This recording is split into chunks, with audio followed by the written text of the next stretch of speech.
ગિરનારમાં ગોરક્ષનાથની મૂર્તિ ખંડિત થઈ અને એ આરોપીને ખૂબ જ મહેનત કરી અને સંતોના આશીર્વાદથી પોલીસની મહેનતથી આરોપી પકડાણો અને આરોપી પકડાના પછી તો સંતોનો અને બધાનો જૈન સંપ્રદાયના આચાર્યોનો એવો સૂર થયો કે 108 પોલીસે મહેનત કરી છે, તો હવે ગિરનારમાં બધા ક્ષેત્રમાં બધા સ્થાનોમાં 108 કેમેરા લગાવવા અમારી એક સદભાવના છે કે ગિરનાર એક અલૌકિક સિદ્ધ ક્ષેત્ર છે.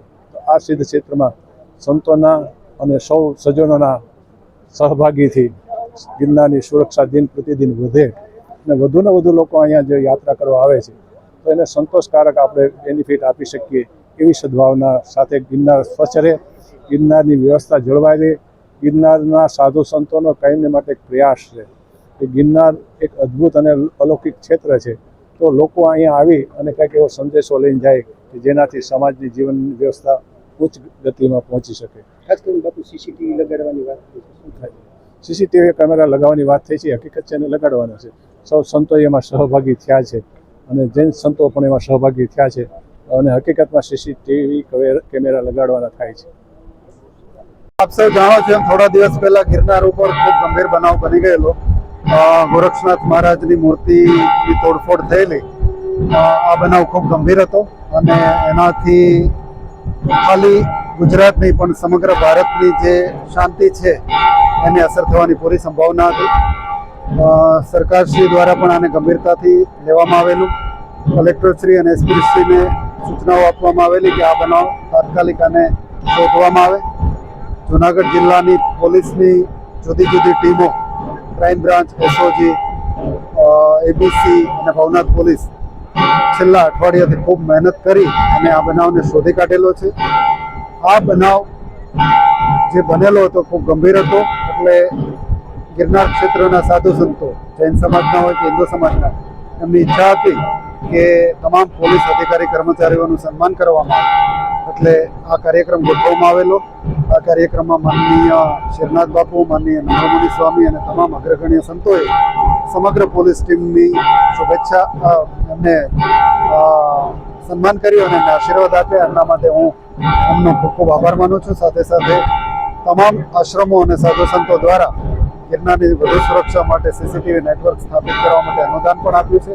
એના માટે પણ એમનો હું ખૂબ ખૂબ આભાર માનું છું અને જૂનાગઢ પોલીસને ફરીથી એકવાર ખૂબ ખૂબ અભિનંદન પાઠવું છું. દિવસ પહેલા ગિરનાર પર્વત ઉપર ગોરક્ષનાથજીના મંદિરમાં જે ગોરક્ષનાથજીની મૂર્તિનું ખંડિત કરવામાં આવેલ અને એ અનુસંધાને ગુનો દાખલ કરી જૂનાગઢ એલસીબી દ્વારા તપાસ હાથ ધરવામાં આવેલ. જૂનાગઢ જિલ્લાની અલગ અલગ ટીમો આઈજીપી સાહેબના માર્ગદર્શન નીચે તમામ ટીમોએ મહેનત કરી એલસીબી દ્વારા આ ગુનો ડિટેક્ટ કરવામાં આવેલ. ત્યારબાદ ખાસ તો આ બનાવ લોકોની ધાર્મિક આસ્થા સાથે જોડાયેલો હતો. તો આજરોજ ગિરનારના ખાસ કરીને હિન્દુ ધર્મના, સનાતન ધર્મના સાધુ સંતો તથા જૈન ધર્મના સાધુ સંતો દ્વારા સંયુક્ત રીતના આ કામગીરી કરનાર પોલીસ અધિકારીઓ અને કર્મચારીઓનો સન્માન રાખવા અંગેનો એક કાર્યક્રમ કરવામાં આવેલ. સાથે સાથે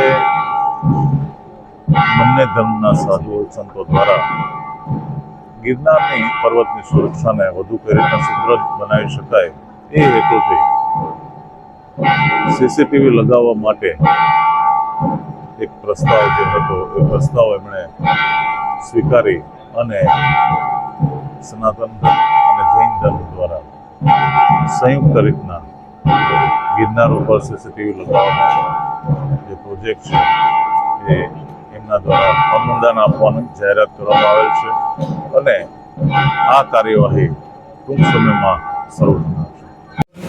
સારું વિકસિત અને દીક્ષિત સમાજનું નિર્માણ કરવા માટે સંતો અને સરકાર પ્રયાસશીલ છે. ત્યારે આજના આ પ્રસંગમાં ગુરુ ગોરક્ષનાથ આશ્રમમાં એક પ્રેરણાદાયી કાર્યક્રમમાં સૌ સંતોના આશીર્વાદથી ગિરનારની ભવ્યતા અને સુરક્ષા જાળવવા માટે એક આગામી પ્રયાસ, અને આ પ્રયાસમાં સોનાની સાંકળે બાંધ્યા ન બંધાય અને અબજોપતિના આમંત્રણને માન આપી અને આ સંતો ભેળા ન થાય, પરંતુ ફક્ત ને ફક્ત ગિરનારીની કૃપાથી અને ગોરક્ષનાથ અને સંતોના માનભર અને દિલથી અને આત્મીયતાના આમંત્રણને માન આપી ગિરનારી મહારાજના કૃપા પ્રાપ્ત કરવા માટે ની અંદર કે જે ઘટનાઓ બની